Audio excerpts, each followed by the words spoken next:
पाके हवे ना आए खारे ले वार कत को ताके हवे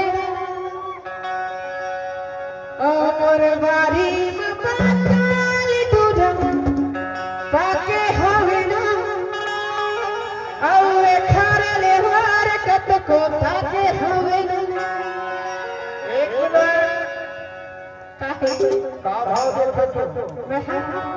अभी के डेढ़ रेट है ना 10 रुपया किलो अगर लेना कोई तो बता हमारे पास से सर तो लेकिन वो राजा दाम में 10 रुपया किलो मिलते थे 2 रुपया में देना है नहीं देना है नहीं देना है अमर मारी में पताल गुलाब की हवे ना करे ले वार का तो ताके हवे ना